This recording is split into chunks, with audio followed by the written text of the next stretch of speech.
Every year, the world harvests more than 300 million metric tons of potatoes.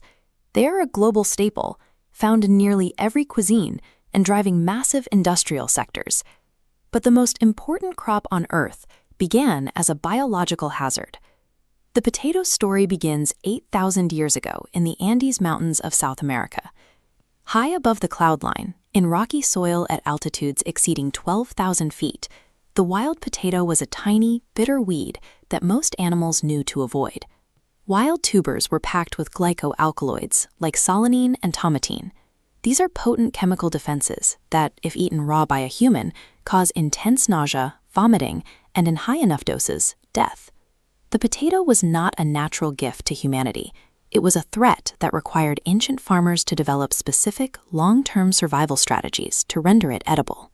Indigenous communities developed a meticulous process to strip the potato of its defenses. They soaked tubers in mountain streams for days to leach out toxins, then utilized the high-altitude climate to freeze and thaw the crop repeatedly. This process created chuño, a lightweight, freeze-dried block of starch that could be stored for over a decade without spoiling. This storage technology allowed the Inca Empire to sustain massive armies and entire cities across some of the most difficult terrain on the planet. When Spanish conquistadors arrived in the 1530s, they looted the gold and silver of the empire, but ignored the agricultural science sustaining it. They viewed the potato as food for savages, using it only as cheap provisions for sailors on the long journey back to the Iberian Peninsula. The gold stolen from the Inca eventually fueled inflation and economic instability in Spain, but the lumpy tubers the Spanish dismissed would ultimately support a larger global population than any amount of looted metal. By the 16th century, European civilizations were built on grains like wheat and barley.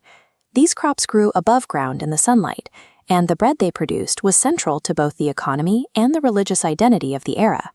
The potato was a direct threat to this established order. It grew in the dirt, in the dark, and as this botanical illustration shows, its anatomy closely resembled deadly nightshade. To a deeply religious and superstitious public, the potato appeared more like a warning than a food source. The backlash was institutional. The Parliament of Besançon in France banned the crop, claiming it spread leprosy. In Russia, the Orthodox Church labeled it the devil's apple. And in Scotland, clergymen argued that because the word potato was absent from the Bible, the plant was never intended for human consumption. Deep-seated class associations and religious fears meant that for nearly 200 years, Europe rejected a high-calorie food source, while millions of its people continued to face chronic seasonal hunger. Change finally arrived through military necessity. Frederick the Great of Prussia realized that because potatoes grew underground, invading armies could not burn them to starve a population. Setting fire to a wheat field was easy. Destroying a potato field required an army to dig up every single plant. To encourage planting, Frederick stationed guards around his royal potato fields to make the crop look like a protected, high-value asset. This tricked peasants into sneaking in at night to steal the seeds for their own plots, a psychological maneuver that successfully introduced the potato to northern Germany. In France, Antoine Parmentier used high society fashion to normalize the plant. After surviving on potatoes as a prisoner of war, he convinced Queen Marie Antoinette to wear potato blossoms in her hair, turning a despised peasant crop into a court accessory. Once royalty manufactured demand and removed the social stigma, the potato's high caloric yield was finally released across the continent, supporting the rapid population growth that defined the late 18th century. In 19th century Ireland, the potato became a necessity of survival. British land policies forced Irish Catholic families onto small, rocky plots where no other crop could produce enough food to sustain a large family. By 1840, millions of people were entirely dependent on a single plant. This dependency created a massive agricultural vulnerability. As this network visualization shows, the entire nation's food supply relied on one genetic variety, the Irish lumper. Every field was a genetic clone.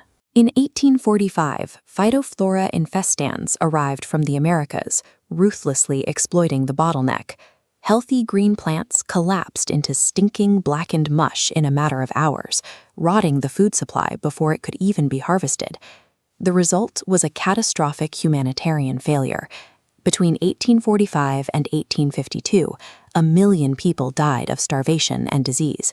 Another million were forced to flee on coffin ships to escape the famine, a crisis made worse by British officials who continued to export Irish grain to England while families starved. The Great Famine permanently altered the global map. The survivors who fled to cities like Boston, New York, and Liverpool carried with them a generational anger and a culture that would redefine the politics of the Atlantic world for the next century. The disaster in Ireland forced a total reorganization of agricultural science. Governments and farmers moved away from monocultures, establishing global seed programs and crossbreeding initiatives to ensure no single disease could ever threaten a nation's food supply again. With these new resistant varieties, the potato reached even further. It became the second bread of Russia and moved into the mountainous regions of China, India, and Africa, where it provided a nutritional safety net in climates too harsh for rice or wheat. Modern industrial uses for the potato are surprisingly diverse. Beyond the supermarket, potato starch is used to manufacture paper, textiles, and biodegradable plastics. It is even utilized in the production of synthetic rubber and acts as a stabilizing agent in various pharmaceutical products. By diversifying its genetics, the potato moved past its reputation as a desperate famine food.